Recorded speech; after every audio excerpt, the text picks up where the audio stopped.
Well, once again, thank you so much for being here and taking time to share in our conversation. So to get us started, I believe in looking at the context in which this essay was created is very, very important, because the history of what also contributed to why he wrote this essay and why he did the book with Richard Avedon speaks to everything that we're going to discuss. So in preparing for this today, I went back and I took a look at some of the history. And I just thought I'd very quickly give you a 5-minute overview of the history to bring back some things that I am quite sure you are all familiar with or remember, and recognize why this particular piece of work is so critically important and still is, and more importantly, why it also ends up being a nice way to take us from another country into this as this particular group of conversations happens.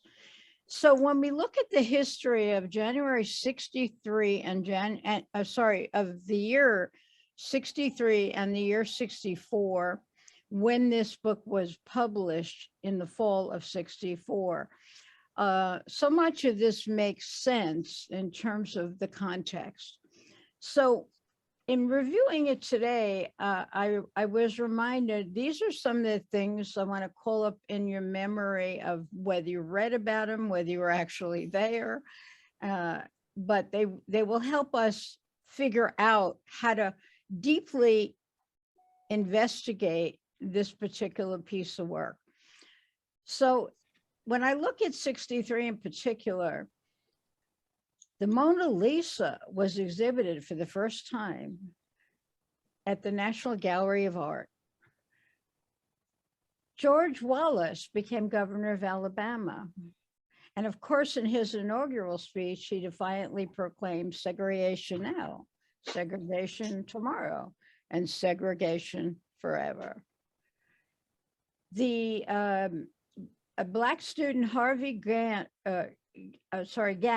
entered Clemson University in South Carolina, the last US state to hold out against racial integration. That all happened in January of 63. February, we look at travel was financially and commercially was made illegal by the Kennedy administration to Cuba. The CIA was blooming. Betty Friedan's The Feminine Mystique launched. Women's movement. March, we had the Supreme Court ruling state courts were required to provide counsel in criminal cases for defendants who can't afford to pay their own attorneys. Alcatraz closed in March.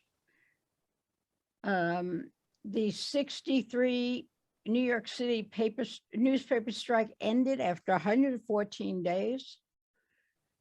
In April, the SCLC volunteers kicked off the Birmingham campaign against racial segregation with the sit-in. Martin Luther King, Abernathy, and Shuttlesworth and others were in Birmingham protesting. King issued his letter from Birmingham jail. In May, thousands of African Americans were arrested while protesting segregation in Birmingham. Connor unleashed their fire hoses that you've seen in the history and the pictures, and the police dogs on the demonstrators. The Mercury program launched. Vietnam was tragically taking off. Kennedy signed the executive order. Medgar Evers was assassinated in Jackson, Mississippi. The Detroit Walk to Freedom happened. And Kennedy had made that famous speech, "I am a Berliner." August, King did his "I Have a Dream" speech. The nuclear test treaties were signed. Meredith became the first Black person to graduate, from the University of Mississippi. King delivered his speech, as I said, on August 28th. September, the 16th Street bombing of the Baptist Church in Birmingham. The Senate ratified the nuclear test ban. The Presidential Commission on Women's Issues reported to President Kennedy, and Sam Cooke and his band were arrested after trying to register as whites at a whites-only motel in Louisiana. In the months following, he records, "A change is going to come."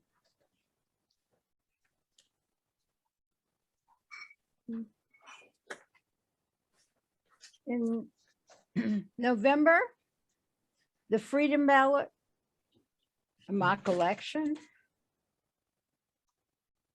Malcolm X makes his message to the grassroots speech in Detroit.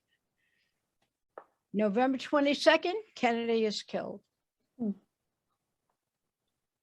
Oswald is finally taken in.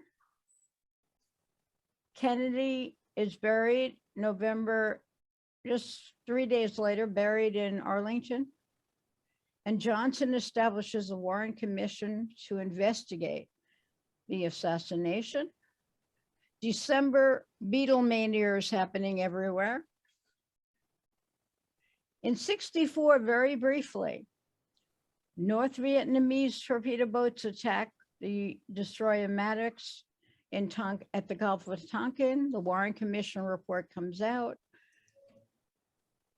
The 3 civil rights workers are killed in Philadelphia, Mississippi in June. The Civil Rights Act of 64 is signed by Johnson on July 2nd. King receives the Nobel Peace Prize. Johnson declares a war on poverty campaign, and the most powerful earthquake in the US happens in Alaska.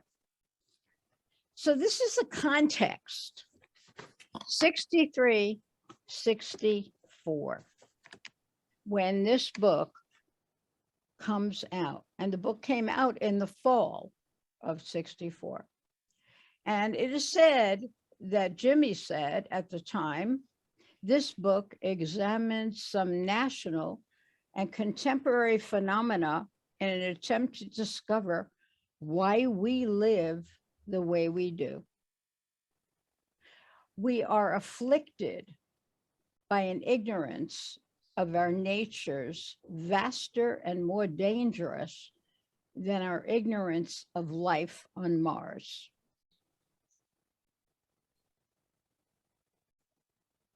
So consider 63.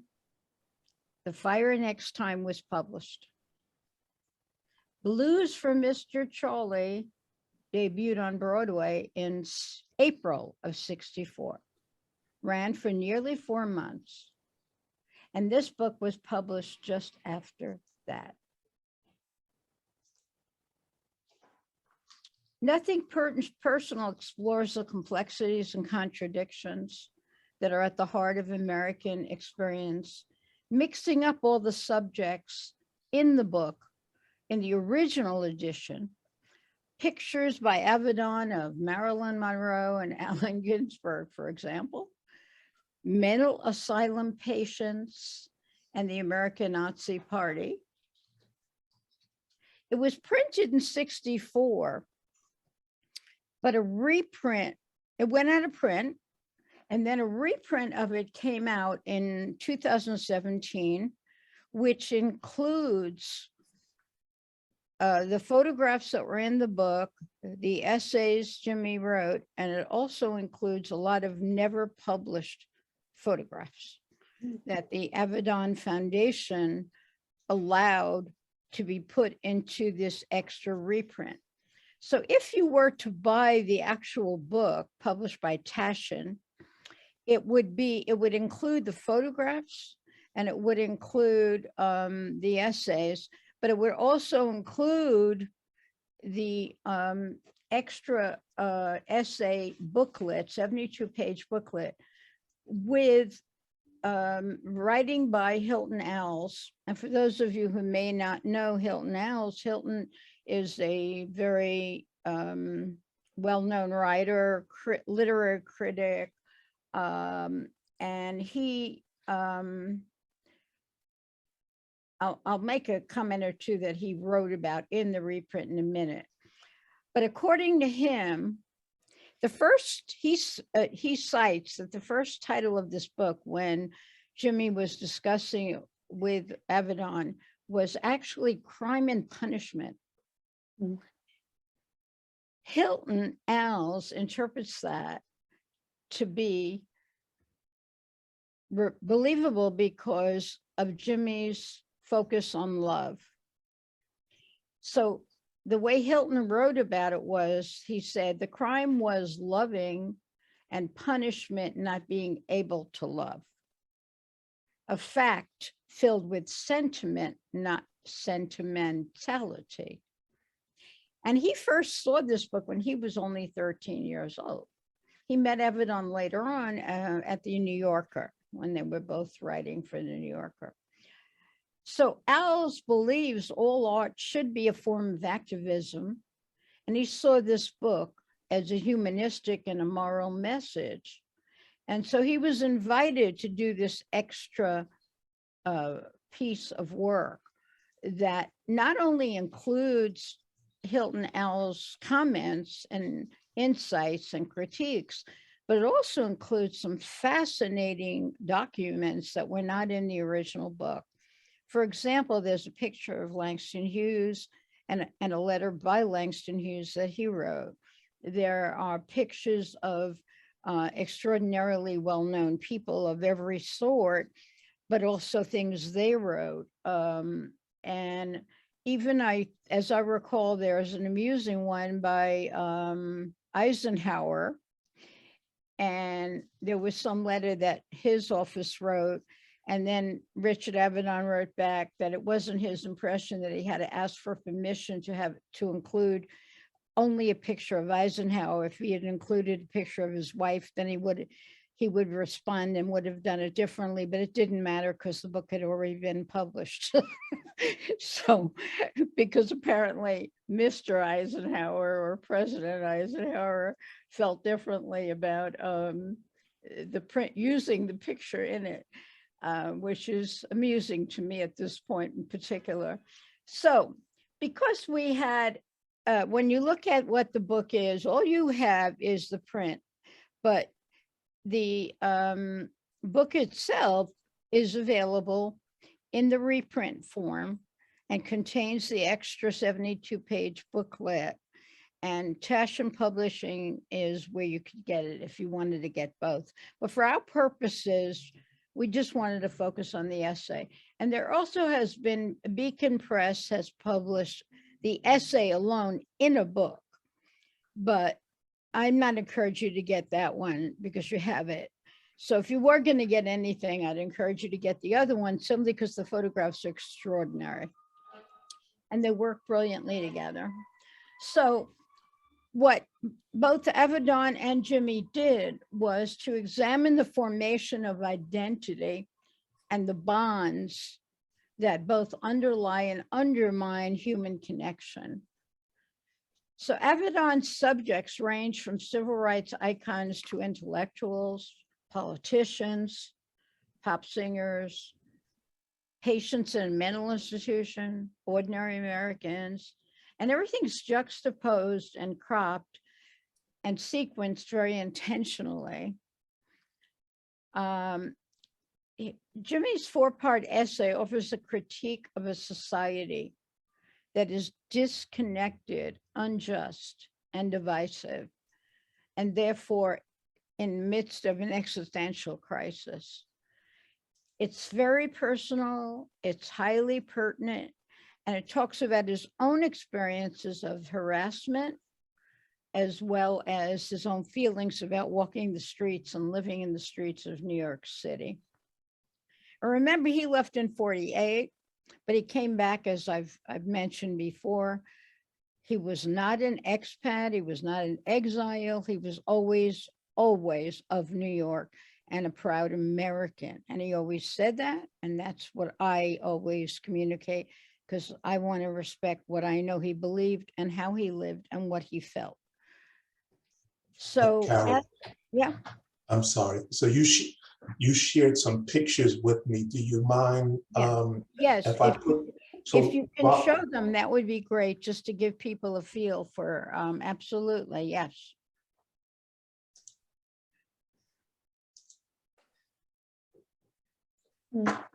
Yeah, it looks like Adam. Can you see it, everyone? Yeah. yeah, that's Powell. Yeah. Now let me come in here. That is Jerome Smith.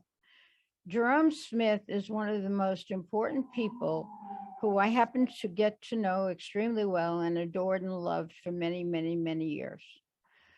He actually came one visit when he was here. He came over here urgently to meet my child, my son, because he heard he was born and he wanted to know him. And I adored this man. He is, there are some articles that are written that you can find to read about Jerome, but he was one of the most exceptional people I've ever known in my entire life, and who I have enormous respect for. He's still around. Sadly, he's lost 2 of his children, but he's still living in New Orleans, where he's from. And there is a film about Jimmy called I Heard It Through the Grapevine, where he goes back to visit Louisiana because his stepfather originally came from Louisiana.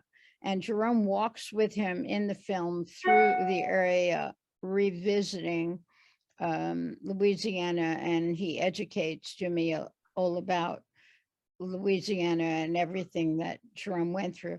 And there are some wonderful articles that you can dig up on Jerome and his importance in the freedom movement from the beginning. And he was literally beaten almost to death several times and managed to still survive and still be around, although he's not too well now. But this is an extraordinary photo with another man with him who are part of the Freedom Riders and the freedom movement itself. And Rudy Lombard is another one who's not in the pictures, but he and Rudy were the closest leaders of the particular group of young people in those days. Yes. Mr. Wallace. I shouldn't call him even Mr., but yeah, the capturing here, I just, this photograph is extraordinary of, gosh, if you think about what you're feeling, because I'm going to ask you a question after about all that. And there are quite a few, including Julian Bond, on the march.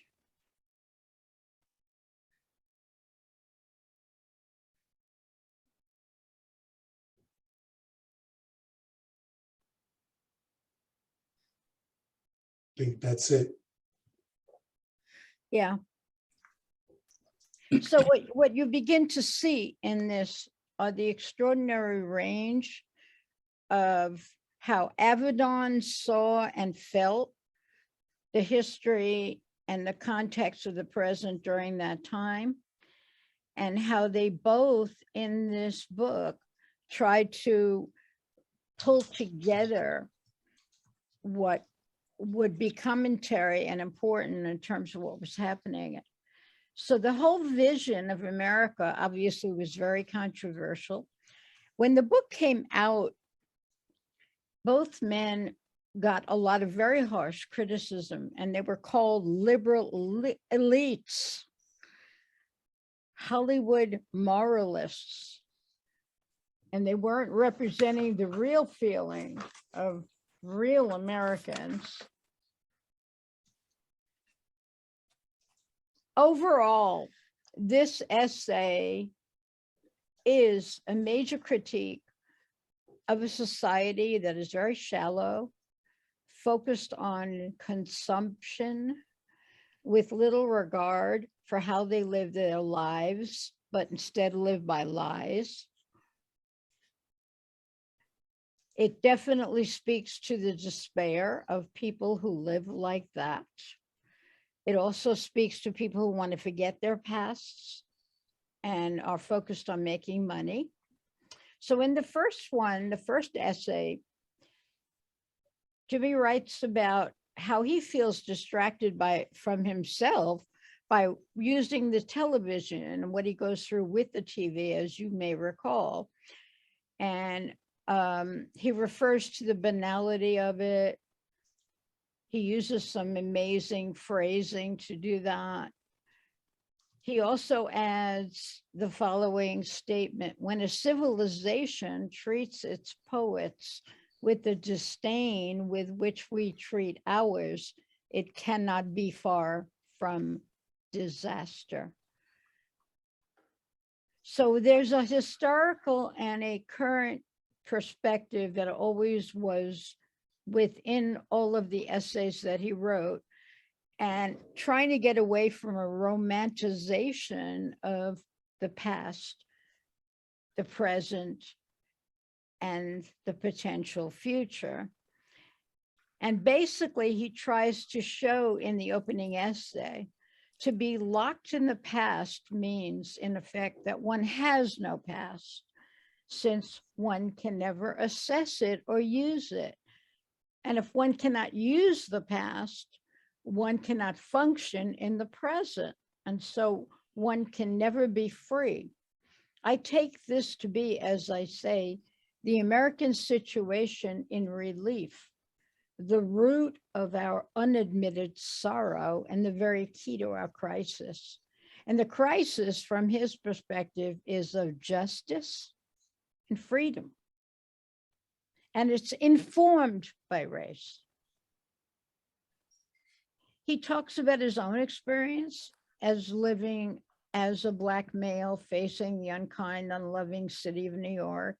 And he goes through, and what he goes through, depicting that the country is frozen and depressing to him. And he tries to raise the consciousness and to try to get people out of what he refers to as a euphoria of prosperity. In the second section, he describes the encounter he has with the police when his friend is visiting. And his friend, after the visit, tends to want to not be around white people because he sees what happens between him and the police and how he's treated by the police. He also then moves into a whole exploration and his feelings about love. And to quote him, it is the miracle of love, love strong enough to guide or drive one into the great state of maturity, or to put it another way, into the apprehension and acceptance of one's own identity. And I think that is so critically important because it speaks to, echoes that love is a means to get us to a better place, but he also then tries to explain what he means by it. And using Avedon's images in light of thinking about it, you begin to get a better sense of what he means. In the last paragraphs, where he focuses on light, trust, and love, and then Avedon shows us moments of people who are expressing love. The woman with the child, a man holding a baby high in the air or over his head, a toddler in the palm of his right hand. This whole concept of saying yes to life and embracing it wherever it's found, even in the worst possible places. And that it is very, very fragile. So I think the ending there, where he writes this: the sea rises, the light fails, lovers cling to each other, and the children cling to us. The moment we cease to hold each other, the moment we break faith with one another, the sea engulfs us and the light goes out. So we need love to survive. Before I move on, thoughts, feelings, reactions? My initial thought was that this could have been a book, that if it felt like James Baldwin, was putting a lot into this one essay. And oftentimes when that happened, maybe it couldn't have been a book, because that's a big stretch, but it felt like he had more to say. Like when he starts off early on in the essay, just sort of attacking this American culture that that kind of elevates things that are trivial and around capitalism. That almost felt like that could have been a book by itself. You know, later on in the essay, when he sort of comes around, when he's kind of like wrapping things up and he's coming around to the beauty, that felt like it could have been an essay. You know, that's what struck me when I read it, that he's really like ramming a lot, like a lot of thoughts, but he's packing it tightly. Yep. Any other thoughts, reactions? You know, it's interesting. I just want to say to Ron, first of all, what you're talking about, you know, in that first part being its own essay or its own book, there's a wonderful book by Daniel Boorstin, who was the Librarian of Congress for 20 million years, called The History of the Pseudo Event, I believe. And that is an entire book about that. But it would be worth looking up because it's actually quite enjoyable, even though, you know, it's kind of a depressing topic about America. But I found that I was really obsessed with the structure of this piece.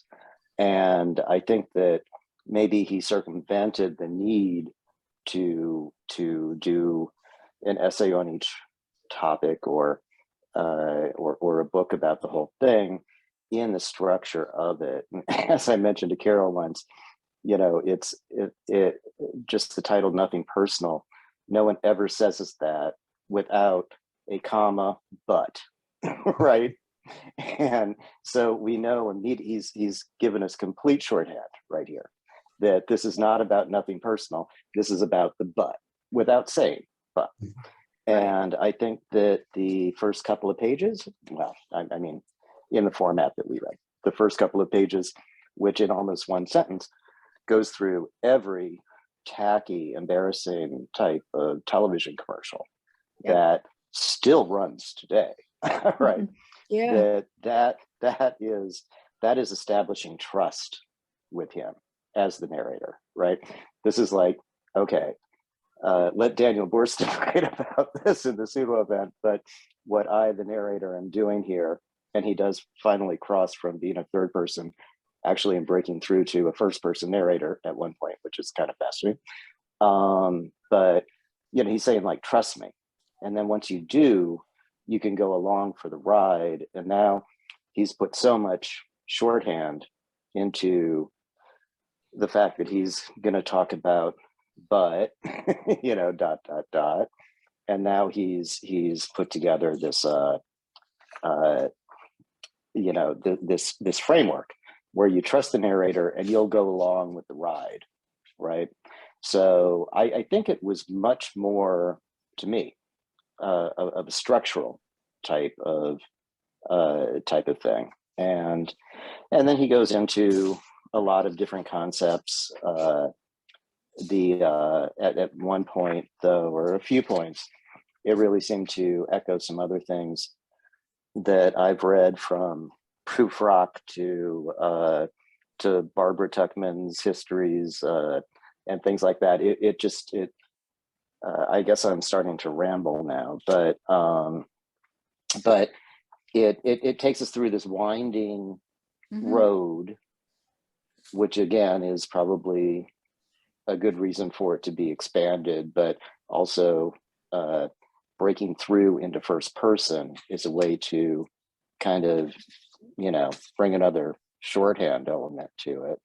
And then what I started to think that it was turning into like a trite love saves the day type of story at the end.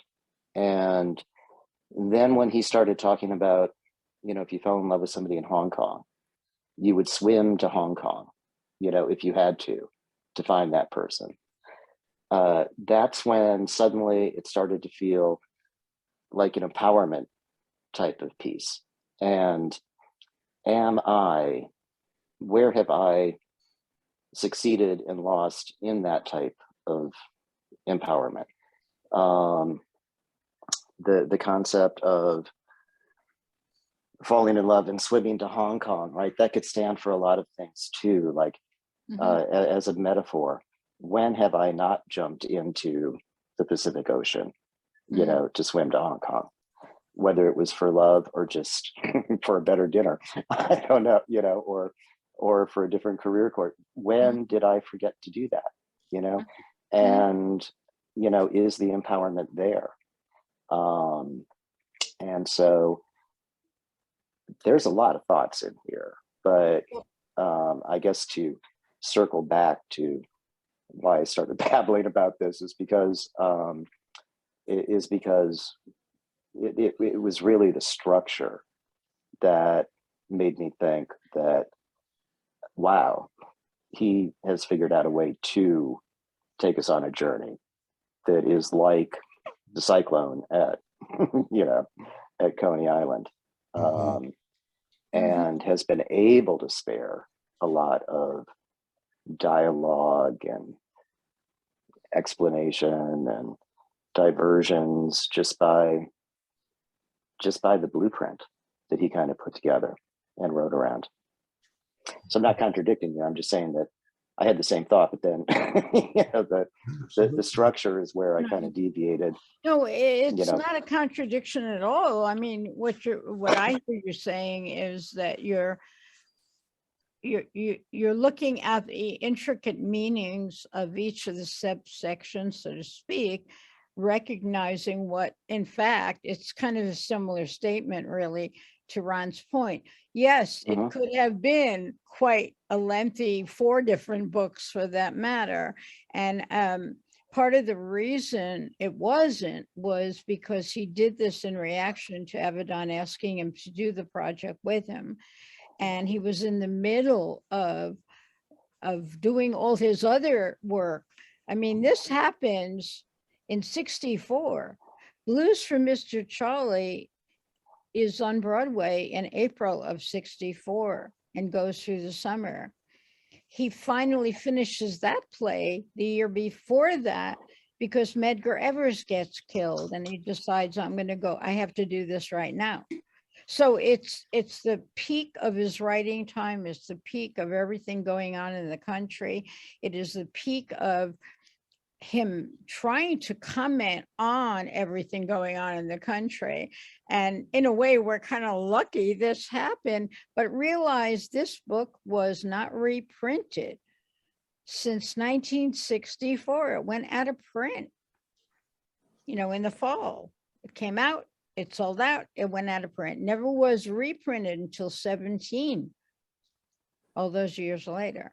And now the third quote version, in the form of simply just the essays, makes me realize, even more importantly, how just that Beacon Press version, which is simply the essay, is lacking in, it being what it is. So you really need the pictures, the images, and that's what makes this, I think, such an extraordinary piece of work. Joanne. Hey, thank you so much. One of the things, thank you for providing the context of things that were going on in society during this time. And part of the context that I also would want people to consider is that you had general interest magazines like Life, Look, and Ebony. So that just in everyday homes, you have narrative and these extraordinary journalistic images about what was going on in society and the world. For me, this essay, I saw it as a love letter to humanity, because I was struck, first of all, by what must have been a 300 or 400 word sentence that he begins, that is fluid and coherent, and it just has such wonderful rhythm to it. But then as I got into the rest of it, I could see the deep contemplation and reflection that he has as a person. And it was like he was inviting society, I'm going to give you a glimpse into my mind and heart about the things that I had been thinking about and have been deeply contemplating. And so that in some ways, with being social criticism, the opposition very quickly wants to have criticism as indictment and all of this. So I don't see it. I see it as social contemplation and an invitation for people to contemplate themselves and get into the life of the mind, to think about stuff rather than just reacting to it and going along with whatever, people are telling you. And when you had read the particular quote, and there were some things, that struck me as well. In the last part of that quote, she read about how civilization treats its poets, was it cannot be far from the slaughter of innocence when we do, these things.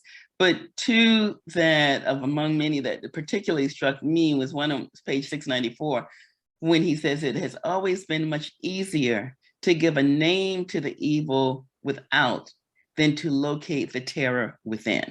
Yeah, right.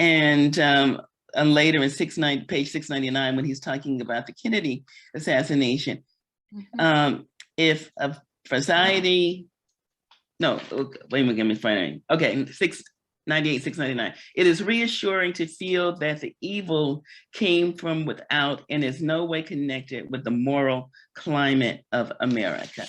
And that to me harkens back to a lot of things that are going on today, January 6th insurrection and some other things, that we rather be in denial of who we really are in terms of what we see going on in society and what's being, pushed on people in society, and with the terrors that we face within, then to find some external force, whether it's a Baldwin, whether it's an Avedon, whether it's something that somebody said, to blame it on rather than to reflect and be contemplative, to go inside ourselves, to see what's going on there that's contributing to these things that are happening personally, as well as collectively in society.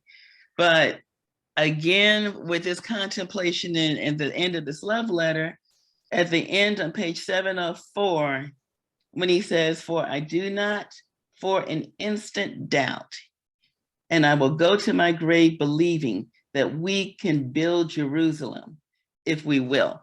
And this whole aspect of building Jerusalem as if we will, and maybe I'm wrong about this, I'm thinking about the aspect, say, in Revelations of the New Jerusalem, this multicultural, inclusive, united around love of humanity and society that is able to coexist as one without any human domination over it all, but that is guided by this aspect of God and love.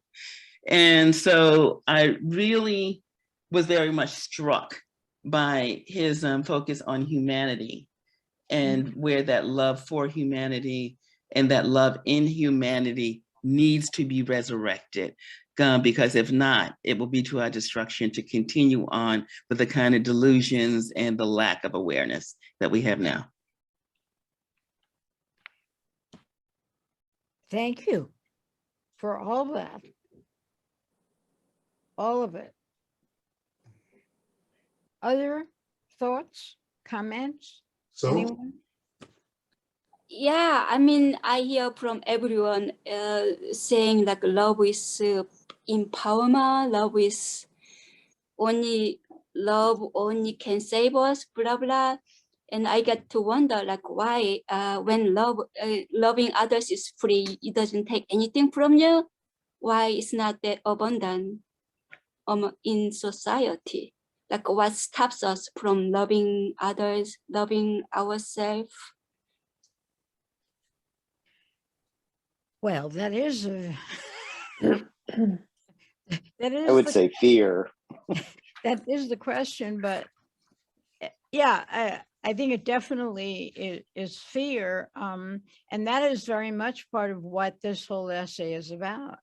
The fear of knowing, well, the fear of acknowledging who we are, the fear of acknowledging what we need, the fear of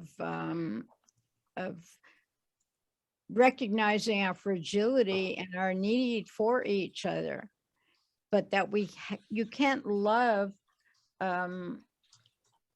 people who cling to their delusions find it difficult, if not impossible, to learn anything worth learning. He saw that the political could not be detached from the personal.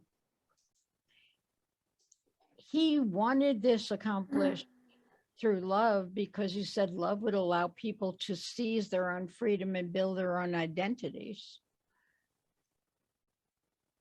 He felt that we couldn't have a free society unless we admit what has produced this population of unfree individuals. In order for you to look at how we are and who we are, we have to look at how we were created, how we created ourselves, and we have to examine it. We're intertwined, just as love and politics are intertwined. Our failure to trust one another deeply enough to be able to talk to one another has become so great that we are a loveless nation, as Joanne was talking about. And that is not a political point so much as it's more a metaphysical one. A country is only as strong as the people who make it up. And Americans are not strong at all, is what he's saying. Civilization lies first of all in the mind. So it's always been much easier to give a name to evil without locating the terror within. In order to, and this is a really important concept that he wrote, in order to have a conversation with someone, you have to reveal yourself. In order to have a real relationship with somebody, you've got to take the risk of being thought, God forbid, an oddball.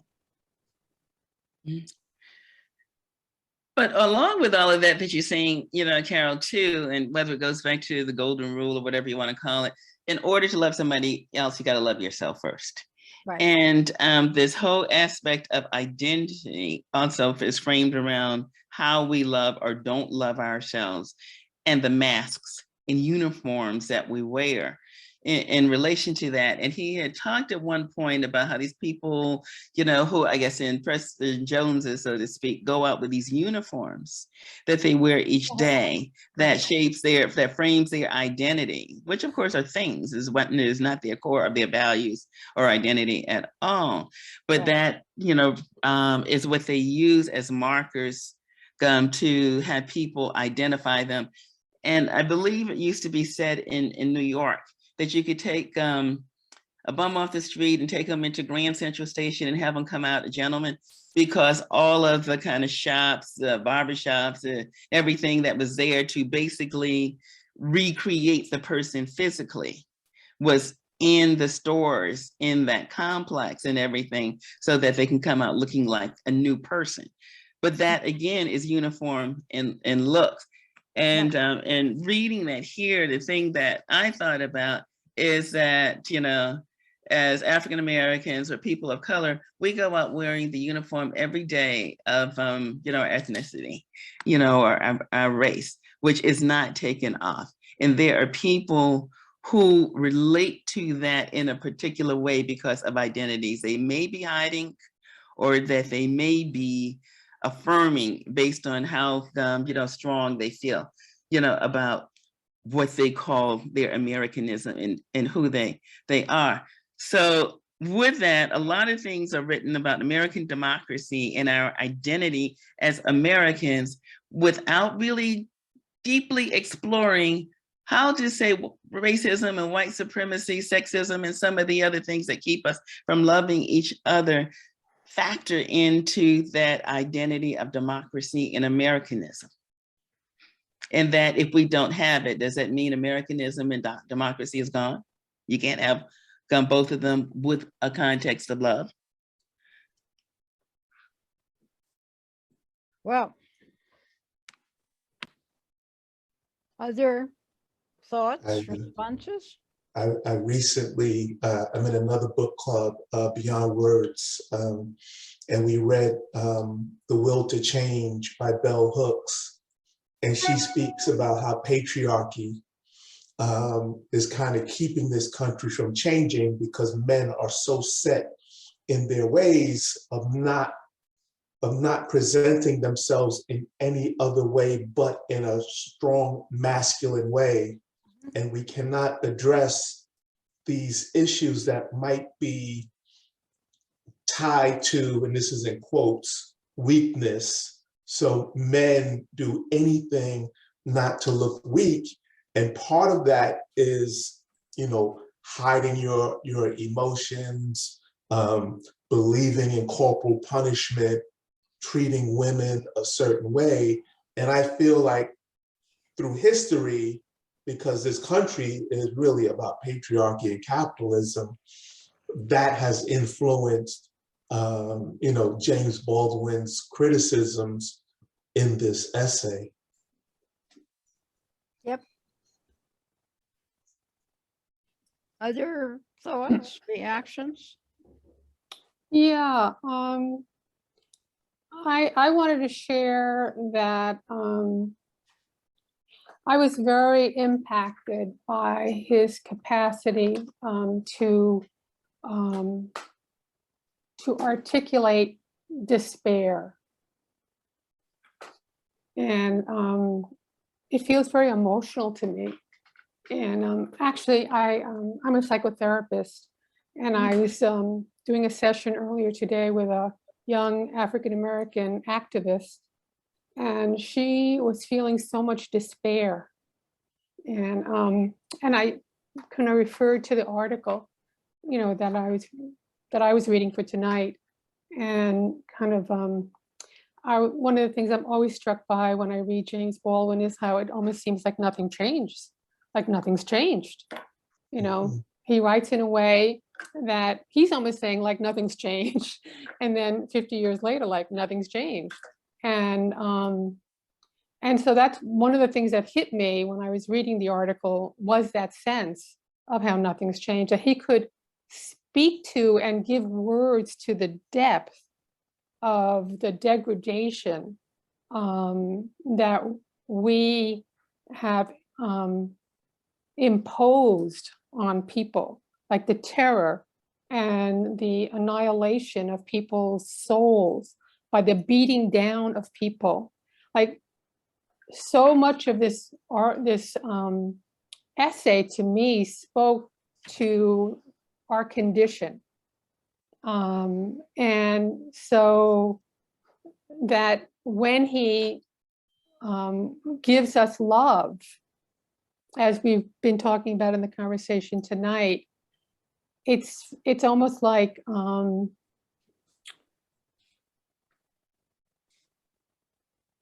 it's out of despair. What can save us? What can save us? So for me, it's like you can't talk about the way in which he talks about love without kind of connecting it to the level of despair that he is describing that we have created and that we are continue to produce in people's lives. So that was very, kind of painful. And also it was, as other people were saying, it was kind of a breath of fresh air. Because, I was saying to my young client, we can, what's the word? We can drown. We can literally drown in the despair. And so I was trying to give her that sense of what there is to look for, what there is to hold on to. And I'm pretty sure he uses the word faith in the Yes. essay. Yeah, he did. And I shared with her this conversation I was in with a group of people from a community conversation, and people were, kind of touching on their, it's so hard to hope. It's so hard to hold on to hope and to continue hoping when we see it's the same and it's the same. And an older Black woman in that conversation, and I shared this with my client this morning, she said, "How dare you not hope?" This 80-year-old woman. "How dare you not hope?" Mm-hmm. And it really, I think it's kind of for me, what Baldwin is not so much in a how dare you not, but like giving us that, like when he says, we have to be the witnesses, like we have to stand. We can't take our own lives as despairing as we could be, because we have to stand and be the witnesses for the next generation. And that's what I felt like this older woman was giving us. She was being the witness, saying, no, we have been here, not for 100 years, for 400 years. And we have never lost faith, and we have never lost hope. And I felt that coming through in this art, in James Baldwin's essay here, in giving us love as, that hope and that faith. Is it Aeneas? Is that the right? Wait. Anais. Anais. I'd like to ask you a question, and being a psychotherapist, and something that Ron was talking about with how this patriarchy in American society has continued, kind of like this false notion of strength, and do people who, because one of the things that I was getting from reading this, he was instructing us in a way, Baldwin was, that these delusions, these false ideals of strength and identity that these people have are not real. And I mean, it was like that movie Divergent, where the thing that they didn't want the people who were divergent to understand that these things going on around you that are trying to imprison you and marginalize you are not really real. And once you can understand that, you can break through them. Do people who hold on to these things really believe them, or are they just hoping that other people they're doing this to can believe them?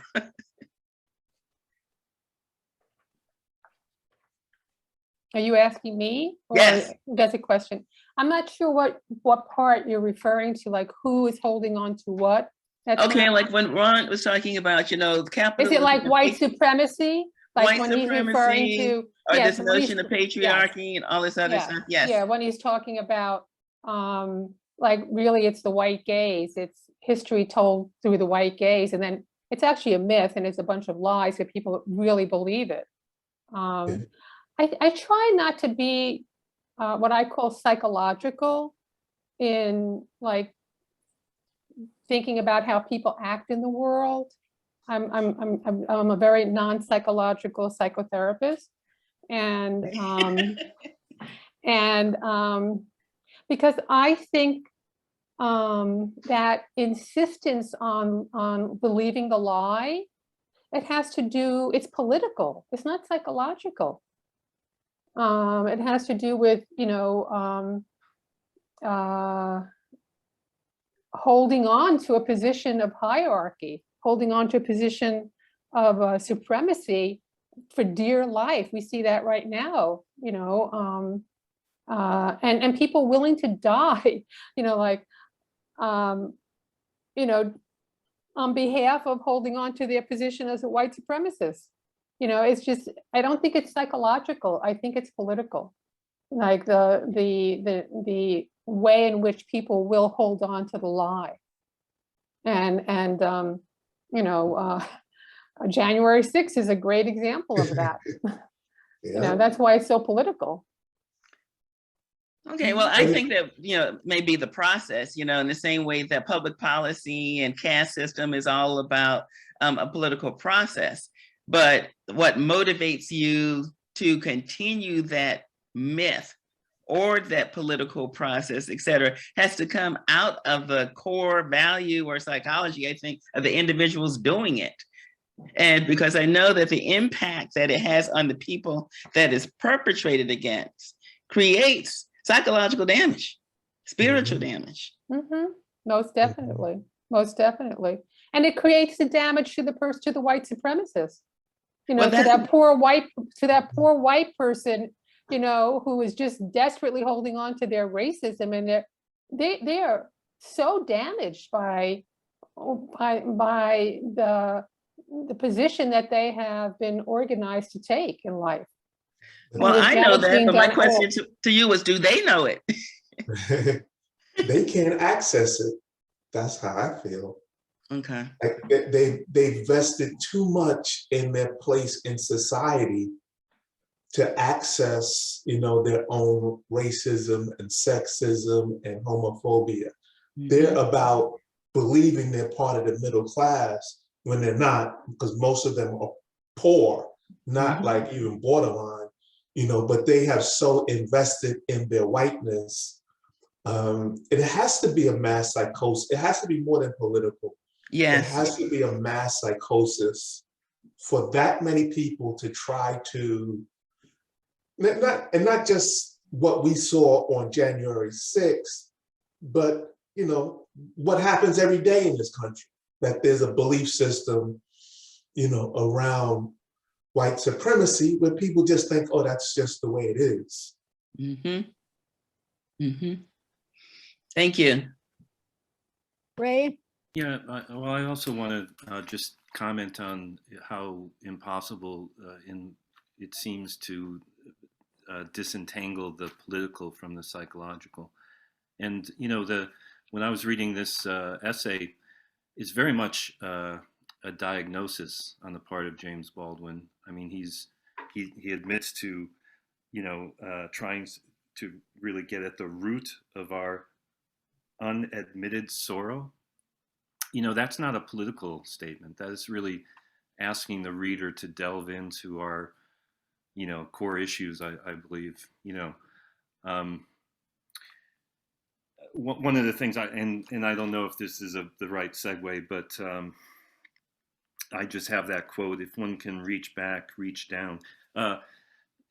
You know, the despair that you were talking about, Anais, is something that we, you know, in the character of Rufus, you know, from Another Country, you know, kind of, I think epitomizes that despair.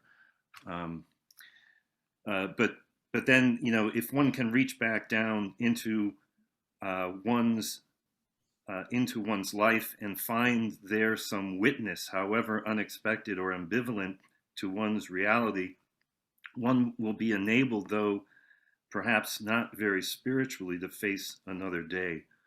And I guess that is the essence of the love that is really the ultimately the medicine that James Baldwin offers, I guess, you know, for this ailment of society.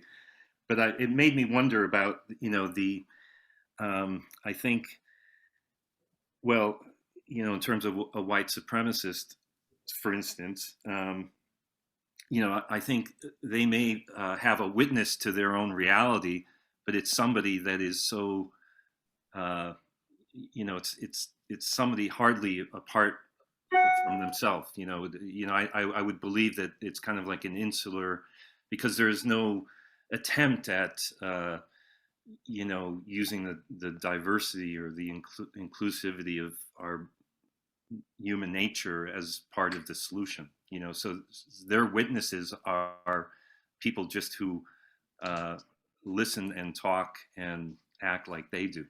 And so it has to be, you know, it's more than witnessing. I think it also, you know, calls for some kind of you know, enabling, you know, self actualization or something, you know.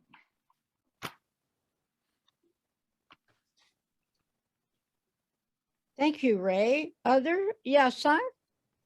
I mean, the reality is that, you know, it's not likely we get love from others, but I think you can always turn into Mother Nature. She's the mother for all, and you know, she you don't have to pretend you are strong, or you know, Mother Nature is really for everyone. It's beautiful, and she'll take us. Thank you. Absolutely. But even with you saying that song, looking at climate change and how people are killing the world and denying that it's dying with all of these things that are happening in nature and everything else, and it really doesn't matter. And it sounds like the world is crying out, "You're killing me," and it's like, oh, "No, I'm not." That's capitalism. It's only happening because of capitalism. Mm-hmm. Right, and they're going to create a colony someplace else in outer space. With that, another quote from this on page 703. Children can survive without money or security or safety or things, but they are lost if they cannot find a loving example. Right. For only this example can give them a touchstone for their lives. As for the child who is not told where the limits are, knows, though he may not know he knows it, that no one cares enough about him to prepare him for his journey. That was deep. And if you have a printout, that's page 58 on the printout that we that's shared. right. I'm sorry, I have a different book. That's okay. Yeah, you have the Library of America one, which is great. Yeah. But I think I can't thank you all enough for bringing out the points you've made. I think they're all right on, focused, sharp, and so on. And especially your comments about despair in particular. And one of the reasons why I picked this essay as the follow-up example of his writing an essay to another country is exactly what Raymond spoke to, which is tragically so. And that was published, remember, in 62. And this is written and published in 64. But it's all during that same period when he is trying to wake the world up to lying about our history, lying about who they are, lying about how they are with each other. And he's trying to put forward what is the most important point, that we need to look at, however you define this, how to integrate imagery and language and activism and the way we live our lives with a new way of looking at equality, looking for a more humanistic, philosophical take on the unspeakable loneliness that he has often written about, that plague everybody in their lives if they would just look at it and recognize how to be less lonely with and aside from each other. And also, very importantly, to stop wanting a country or acting like you want a country that is depersonalized, which I think is very, very important. He also looked at it as a spiritual problem, whatever that means to you. But I think to a certain degree, being spiritual in the world is undefinable and everybody defines it differently. But anyway, according to him, a spiritual problem which lied at the heart of racism in America, because individuals don't know who they are and don't want to know who they are. And the American Republic did not know what it was. So people are looking for how to forge the identity, but he simply said, the world did not grant anyone an identity. Everybody has to find their identity for themselves. So this is very personal. It is all about each of us trying to figure out, how do we find the light that helps us figure out our lives? And we need, as you mentioned earlier, the faith, because the faith keeps the belief that the light is coming, or it's there. And how do we uncover the challenges in our life? So we're almost at the end here. So what do you think about, if this was written, I think I know what your answer is going to be, but I'm going to ask it anyway. If this was written now, okay, would there be anything different?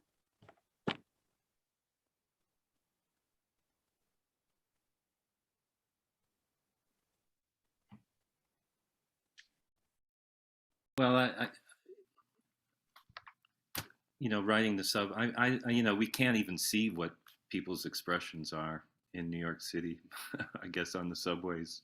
But I just think about how, at least I feel grateful to be in New York City, as opposed to other places in the country where, I might be challenged, on a daily basis for who I am. So, I think there's some, sanctuary here in New York City, and it's not as perhaps as grim as it was during the time that James Baldwin was describing it to me. That was just something that I felt like, I don't know if, I think New York City anyway is in a better place. That's my opinion. Okay. Well, Ray, with you saying that, I mean, when Baldwin talked about how he is confronted by police brutality in New York City, even New York City is no haven for him and everything. So it is now, and that's what makes him prophetic, because as a truth teller, everything that he is witnessing to and telling his truth is ageless, it's timeless. Mm-hmm. Yeah, and the conditions of degradation and poverty and the violence of poverty, it's still, just walk out into the street anywhere in the Bronx.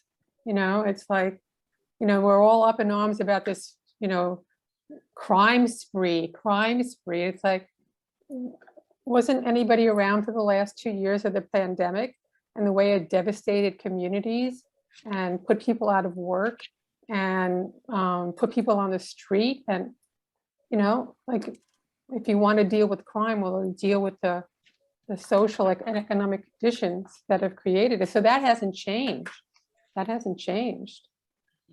And he that is does very make a much statement about human beings being more important than real estate. I can't remember where that was. Mm-hmm. Yeah. Now. But again, the history, we started off, or I started off anyway, trying to get us to look at the history and when this happened, why he wrote what he wrote. And unfortunately, that's still true, because the history hasn't changed much.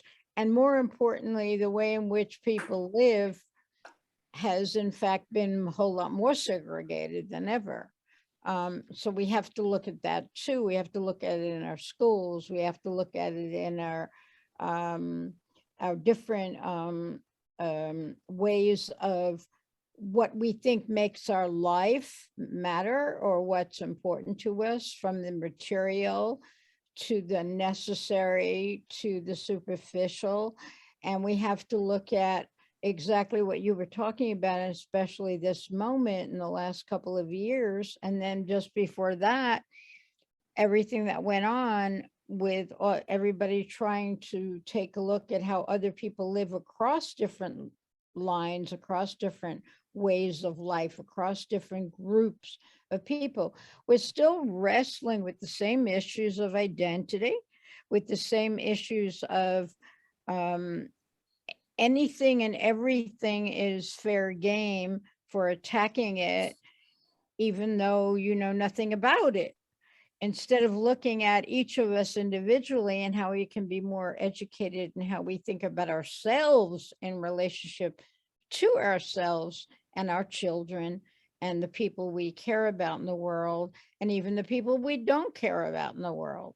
So looking at the entire picture of this being a focus on all of the myths about the way this country was founded, and now what does that mean for us?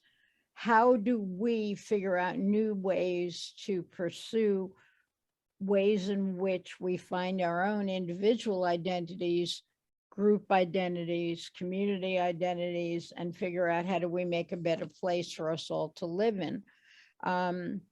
So this has been an extraordinary journey in terms of my revisiting a lot of this on a personal level as well as an educational level. And I wanted to know if any of you had any final comments about the whole experience that we shared together from another country to this essay. I just want to say that personally, I really experienced at JBOLC Farmers Market, which is very inclusive and multi-generational. It was a really beautiful thing, you know, everybody come and feel good and happy and, you know, loving in the middle of Bronx. So I think there's a hope and, you know, it's happening. I think change is happening. Okay. And I hope if you didn't come to see our market, please come. You know, it opens from June 18th to October, at the end of October. Yeah, there are many beautiful things happening. Mm-hmm. And Joanne, just one thing stuck out with what you said when you said in context of this essay that he was prophetic. And I think that maybe that just kind of struck me wrong, because I felt more as though he was observant, very observant in a social structure that hasn't changed. So he wasn't really looking forward to, you know, he didn't make a prophecy. He actually observed what was going on. And we, looking back, have seen that it has not changed. So it seems like it's new to us, maybe, you know, like maybe he predicted it, but he was really just observing it, wasn't he? Joanne? But that isn't how I define prophecy and prophecy. Sometimes people think of prophecy as being, you know, this forecaster, but prophets are truth tellers. And the aspect of him being a truth teller for his time, and because his truth is a truth that has endured throughout time, that's why it's as, you know, relevant today, and will be probably 50 years from now, you know, as it was back, you know, during that time. And with that, one of the things I want to say that I really appreciate in terms of this group and the structure of this discussion, and that it needs to, I think, be presented as widely as possible, whether it's broadcasters, Black Lives Matter and other activists, et cetera. Almost everybody is quoting Baldwin at this time. Whether or not they're quoting them in the context of the kind of understanding and appreciation that the group has here, and to people who really have read him and know anything about him or not, I don't know. But I think having that context and this kind of facilitation and appreciation goes back to that thing again of taking that truth telling and having people be contemplative about it and think and reflect on it in a way where they can form their own kind of conclusions and identity around that, rather than just, you know, throwing out his words reactively. in terms of what he said without going through the work he went through to say them and write them. Well, it's And called, Joanne, thank you for clarifying that. That gave me some insight for you to Okay, thank you. explain what you meant about prophetic. So I'm glad I asked, because I'm happy, that you answered it that way. but I think it's also a really important point in terms of what Joanne added here as well, in that all of us, if we really give a damn about making change, whether it's individually, whether it's communally, we have to think about action. We have to think about not just saying we love, not just saying we understand, not just saying we get it, but instead doing something in whatever way that is, and to whatever extent one can. We have to take action in order to affect some kind of change. And whether it be to a few people, whether it be to a lot of people, or in whatever form we manage to do that, we have to figure that out. And I think that's why he still matters the way he matters, and what he wrote matters even more now, because the action has not been there. There have been an incredible amount of citations, quotations, sharing on a superficial level. And to go back to the point, several of you made earlier, I cannot encourage you enough to keep reading all of the different collections of his writings, including the different genre that we've talked about, whether it be the plays, whether it be the short stories, and in particular, the poems as well. He's been critiqued as not being a poet, which is amusing to me, to put it mildly, because it all depends on how one defines poet. But that said, when you can take a language and you can turn it into representing and speaking for extraordinarily deep thought, it matters a great deal. So there is a wonderful collection called Jimmy's Blues, which is a collection of the poems that have been mostly published, although he wrote others as well. And in there, you see a lot of the concepts and thoughts that he has shared about family, and immediate family, in his family, as well as friends and so on. And of course, in so many more of the other short stories as well, and essays.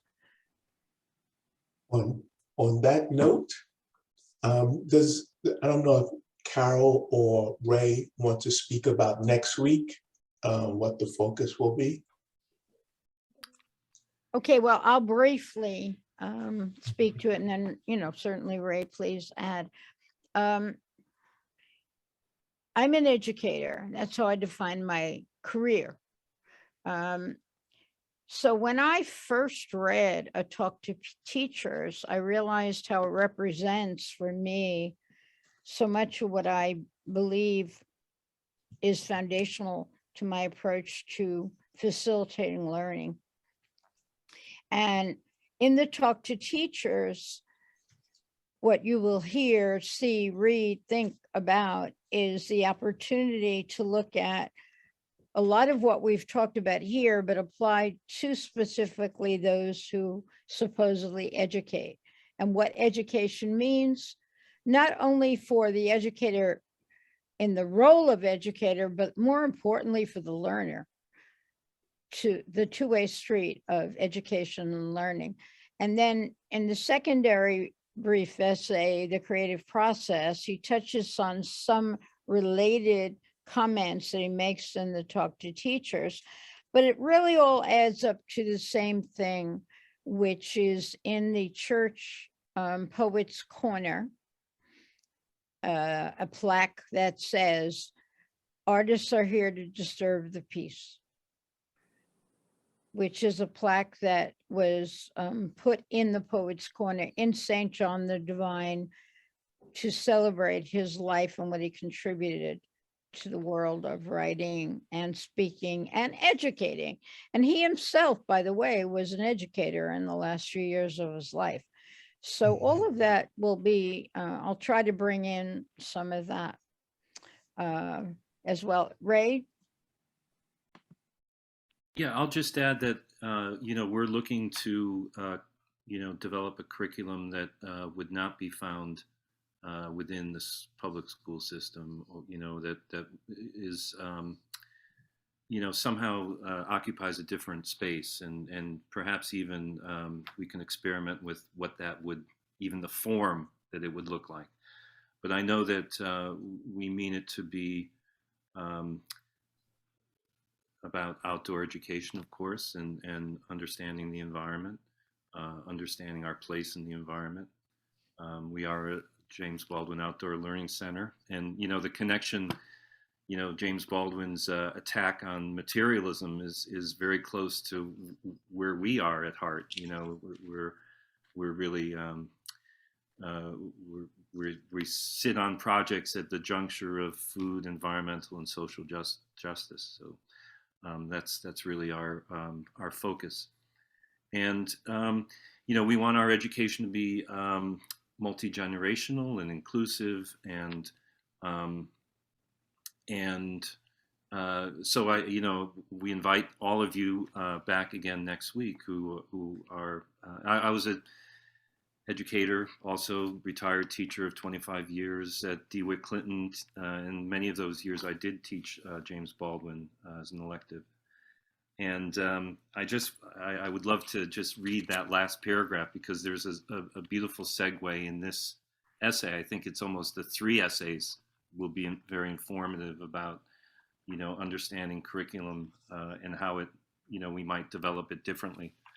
The sea rises, the light fails, lovers cling to each other, and children cling to us.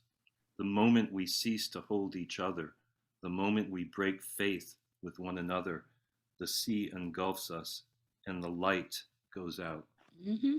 And I was just thinking, the light is education. It's it's our hope in many ways, and it's the probably the key to our loving each other and loving one another, mm-hmm. and loving ourselves.